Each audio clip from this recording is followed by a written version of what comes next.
Hello नमस्कार, मैं doctor Rajneesh Kumar आप सभी का एक बार फिर से हार्दिक स्वागत करता हूं।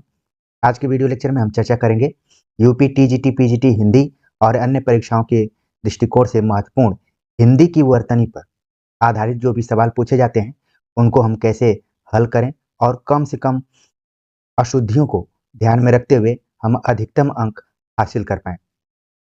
आमतौर पर हिंदी की वर्तनी दो तरीके से अशुद्ध मानी जाती है, एक तो उच्चारण के दृष्टिकोण से और दूसरा लिखित रूप से।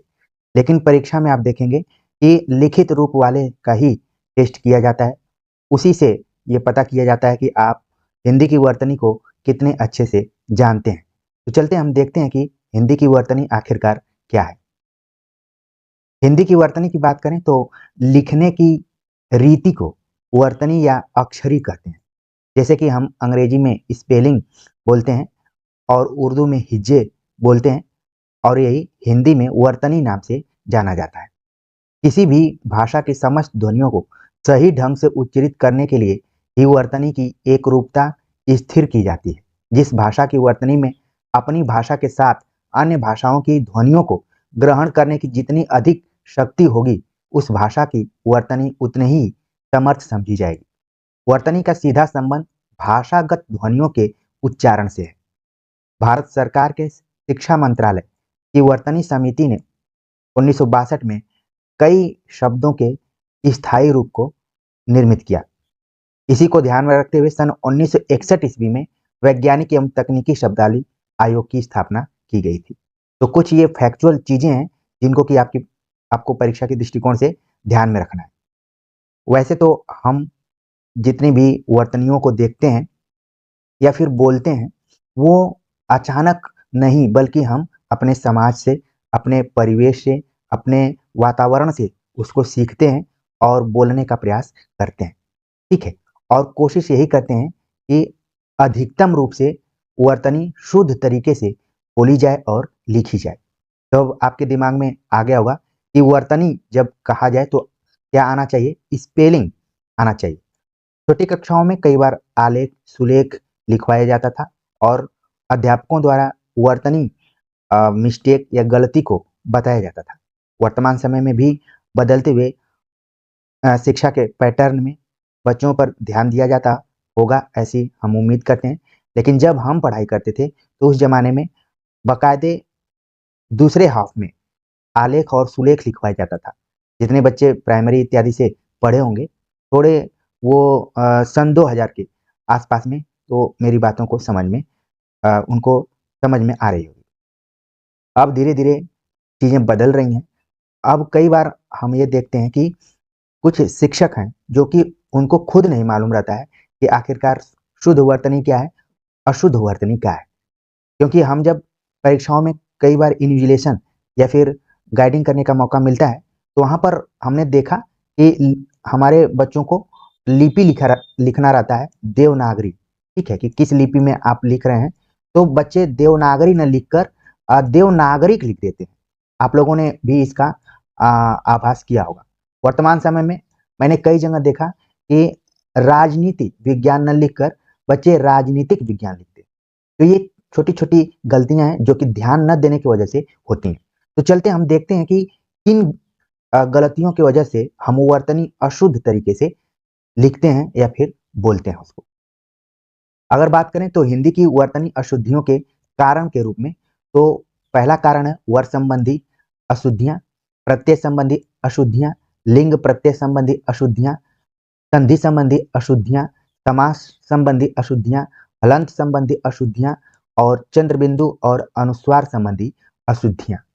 तो आपने देखा कि कुल 7 अशुद्धियां आपके सामने दिख रही हैं, जिसमें है वर्ण, प्रत्यय, लिंग, संधि, समास, हलंत, अनुनासिक और अनुस्वार। इन सभी शब्दों से आप सभी परिचित भी होंगे और आपके दिमाग में आ गया होगा कि ये हिंदी व्याकरण के प्राण तत्व के रूप में है, जिनको कि हमें ध्यान देना चाहिए। अब हम एक-एक अशुद्धियों पर चर्चा करेंगे और कुछ उदाहरणों से समझने का प्रयास करेंगे, जो कि आपके परीक्षाओं में कई बार आ चुके हैं और आगामी परीक्षा में आने की उनकी संभावना भी है। तो सबसे पहले बात करते हैं वर्ण संबंधी अशुद्धियों के ऊपर। तो एक तरफ हमने अशुद्ध शब्द लिखा है, दूसरे तरफ शुद्ध शब्द, तो आपको ध्यान में रखना पड़ेगा। जैसे यहाँ पर देखिए दिया गया है अशुद्ध शब्द में अगामी और शुद्ध शब्द क्या हो गया आगामी। जैसे कि हम भी कई बार लेक्चर्स की शुरुआत करते हैं और बोलते हैं कि आगामी परीक्षाओं के दृष्टिकोण से महत्वपूर्ण है, तो ध्यान रखना है बस आ की मात्रा यहाँ पर शुद्ध अशुद्ध के बीच में है, अगामी नहीं होता है बल्कि आगामी होता है। इसी तरीके से दूसरा उदाहरण है आधीन बल्कि अधीन होता है। ठीक है। उज्ज्वल कई बार परीक्षाओं में पूछा जा चुका है ये। उज्ज्वल देखिए कैसे लिखा गया है, इसमें दोनों आधा ज है उज्ज्वल।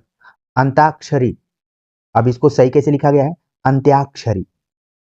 कवयित्री, तो ये सही क्या है कवयित्री। तो इन 4-5 उदाहरणों के माध्यम से वर्ण संबंधी अशुद्धियां कैसे होती हैं, क्योंकि हमारी जो लिपि है देवनागरी लिपि है, हम जैसा बोलते हैं वैसा ही लिखते हैं। तो कई बार विद्यार्थी ध्यान नहीं देते हैं, तो जैसा बोलते हैं वैसा ही लिख देते हैं। लेकिन कई बार लिखने और बोलने में जो मानक व्याकरण है उसको ध्यान में रखना पड़ता है, मानक शब्दों को भी।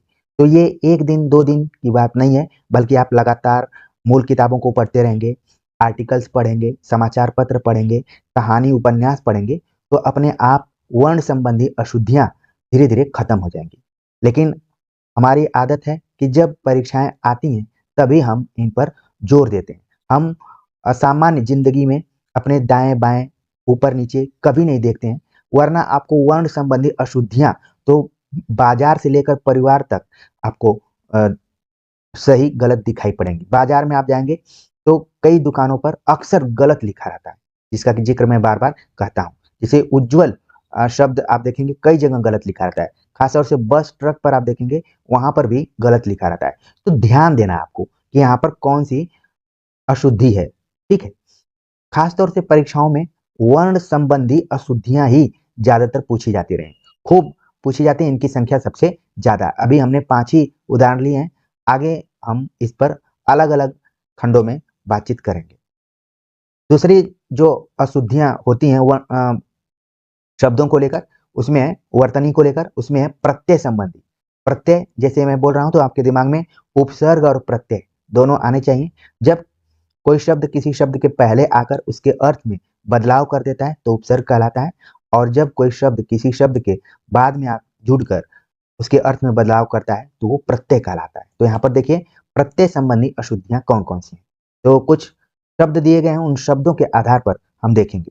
जैसे यहाँ पर दिया गया है आनुषंगिक, और इसका शुद्ध रूप क्या है आनुषंगिक। तो बस इसमें दंत्य स और मूर्धन्य स का अंतर है, बाकी और क्या है सब सही है। कौशलता, और इसका जो शुद्ध शब्द है कौशल या फिर कुशलता। कौशलता नाम का कोई शब्द नहीं है, लेकिन हम जब अज्ञान के कारण में रहते हैं या फिर अज्ञानतावश हम ऐसे शब्दों का प्रयोग करते हैं कि वो बहुत ही कौशलता युक्त है या फिर कौशलता है उसके अंदर। लेकिन यहाँ पर कौशलता शब्द होता ही नहीं है, कौशल होता है और कुशलता शब्द होता है। इसी तरीके से लब्ध प्रतिष्ठित, लब्ध प्रतिष्ठित शब्द नहीं होता है बल्कि लब्ध प्रतिष्ठ शब्द होता है, जिसे खासतौर से हम साहित्यकारों के संदर्भ में प्रयोग करते हैं कि लब्ध प्रतिष्ठ साहित्यकार है। लेकिन जब हमें जानकारी नहीं रहती है कि सही मायने में शुद्ध शब्द कौन सा है, तो हम ज्यादातर यही बोल देते हैं कि लब्ध प्रतिष्ठित साहित्यकार है। ठीक है। अगला जो शब्द है निरपराधी, जो कि अशुद्ध है, निरपराध होता है। ठीक है। तो शुद्ध शब्द क्या हो गया निरपराध। तो ये प्रत्यय से बन रहे हैं सब। सबसे महत्वपूर्ण जो शब्द है जिस पर मैं बात करने जा रहा हूँ, परीक्षाओं में खूब पूछा जाता है और सामान्य तौर पर आपकी जांच करने के लिए, आपके हिंदी व्याकरण का मूल्यांकन करने के लिए कई लोग जो जानकार होते हैं, अपने को जानकार मानते हैं, वो पूछ लेते हैं कि पूजनीय शब्द लिखिए। ठीक है। तो आप देख रहे हैं कि पूजनीय शब्द कैसे है, पूज्यनीय शब्द नहीं होता है बल्कि पूजनीय शब्द होता है, या तो फिर पूज्य शब्द होता है, पूज्यनीय शब्द नहीं होता है। तो उम्मीद है कि प्रत्यय संबंधी अशुद्धियां आपके दिमाग में धीरे धीरे बैठने लगी होंगी कि कैसे कौन से शब्द लिखे जाते हैं। अगले अशुद्धियों पर बात करें, अगले अशुद्धि पर, तो है लिंग प्रत्यय। अभी इसके पहले हमने केवल प्रत्यय संबंधी अशुद्धि पर बात की थी, यहाँ पर अब लिंग प्रत्यय यानी कि 2 तरीके से लिंग और प्रत्यय दोनों को ध्यान में रखते हुए जो अशुद्धियां होती हैं उन पर हम विचार करें।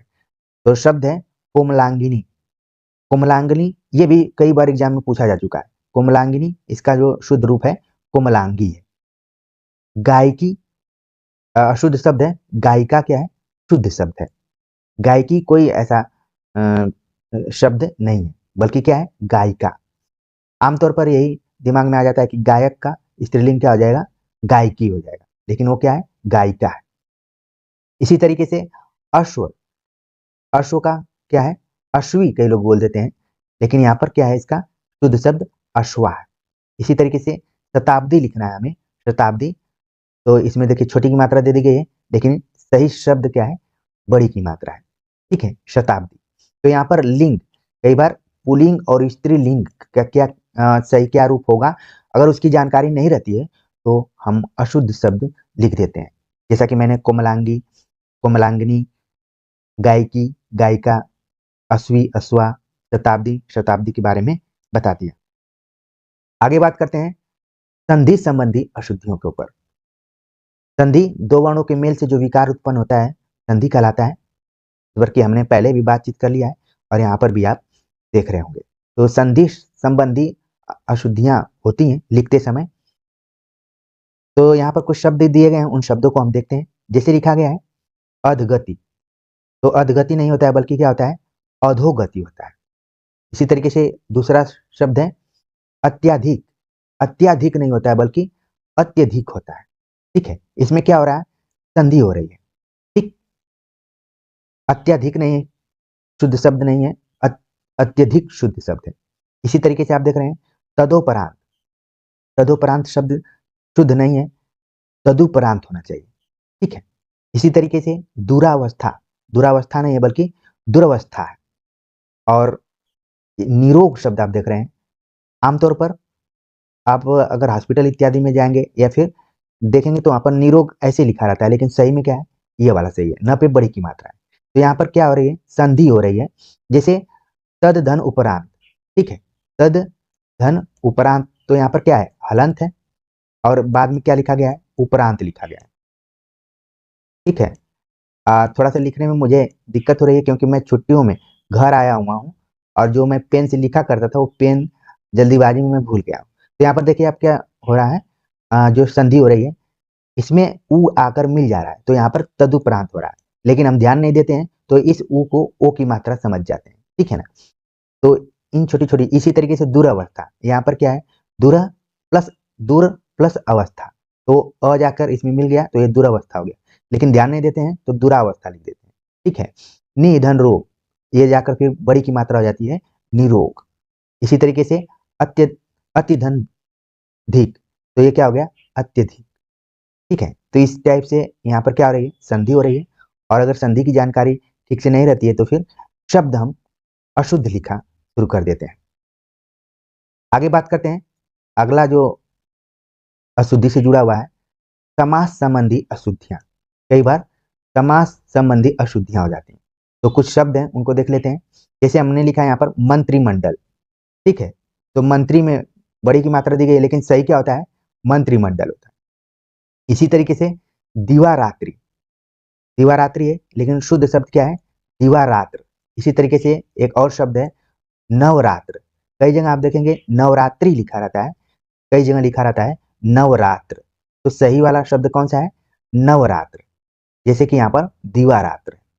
इसी तरीके से अगला शब्द है प्राणी वृंद, तो प्राणी वृंद नहीं होता है, बल्कि प्राणी वृंद होता है, छोटी की मात्रा है। तो यहाँ पर समास संबंधी अशुद्धियां आपको दिख रही हैं। इसी तरीके से योगी राज, तो इसका जो शुद्ध शब्द है वो है योगी राज, ठीक है। वर्तमान समय में अगर देखा जाए उत्तर प्रदेश में कई बार बोला जाता है कि योगी राज में फला चीज, तो यहाँ पर बड़ी की मात्रा नहीं होनी चाहिए, बल्कि छोटी की मात्रा होनी चाहिए, योगी राज।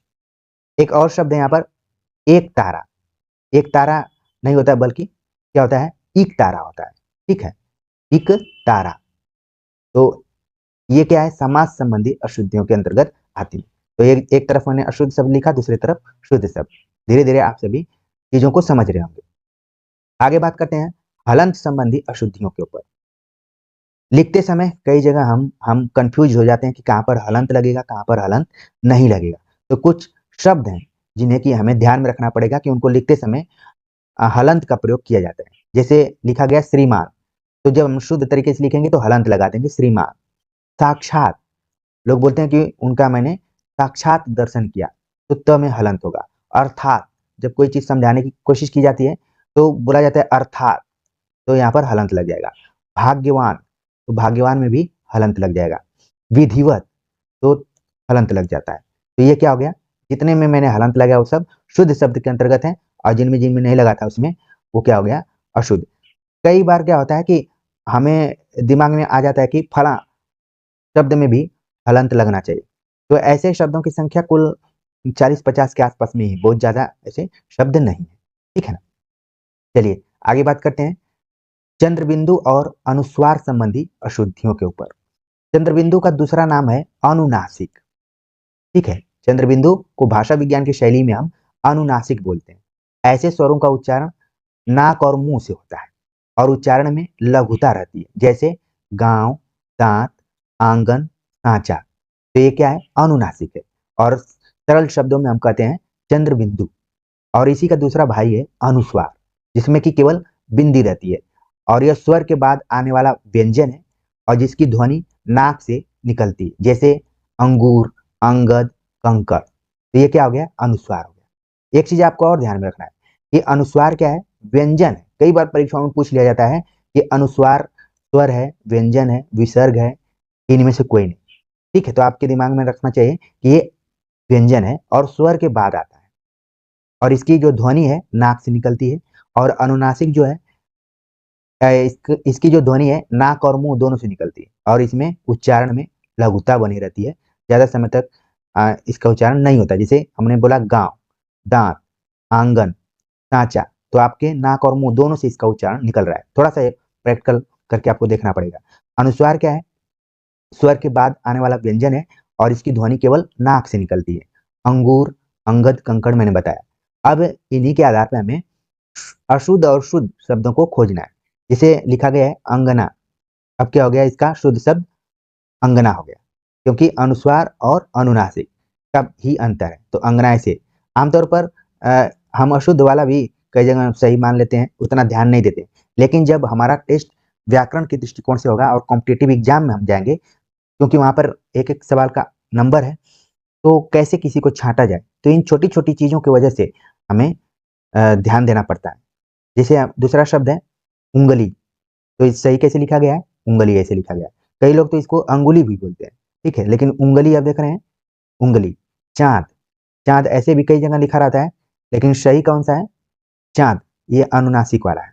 आंख, आंख की जितनी भी आंख के जितने भी हॉस्पिटल हैं, अब तो आई हॉस्पिटल लिखा रहता है, लेकिन उसके जगह पे नेत्रालय लिखा जाता है, नेत्र चिकित्सक लिखा रहता है। लेकिन आप देखेंगे कई जगह आंख भी लिखा रहता है। तो कैसे लिखा है, लिखने के लिए ऐसे भी लिखा जा सकता है, लेकिन सही कौन सा है, आंख, ये वाला। इसके बाद पांचवा, पांचवा शब्द कई बार एग्जाम में पूछा गया है। अब इसमें आपको ध्यान देना है कि दोनों जगह चंद्रबिंदु लगा है, प पर भी लगा है और व पर भी लगा है। तो कैसे लिखा गया है इसको आप देखिए, समझिए, इसके बाद अपने दिमाग में इसको रख लीजिए, ठीक है। तो ये कुछ अशुद्धियां हैं जिनके वजह से ध्यान नहीं देने पर हम शब्द को गलत लिख देते हैं, ठीक है। 7 तरीके की अशुद्धियों पर हमने चर्चा किया और उदाहरणों के माध्यम से देखने का प्रयास किया। उम्मीद है कि आप सभी को समझ में आ गया होगा। आगे के लेक्चर्स में हम अलग अलग इनसे जुड़े हुए शब्दों पर चर्चा करेंगे, जिससे कि आप और अधिक अच्छे से समझ पाए, ठीक है। तो आप सभी अंत तक देखें, इसके लिए आपका बहुत बहुत धन्यवाद। कमेंट्स कर जरूर बताइए कि आज का ये लेक्चर आप सभी को कैसा लगा। मिलते हैं नए टॉपिक के साथ, तब तक के लिए नमस्कार।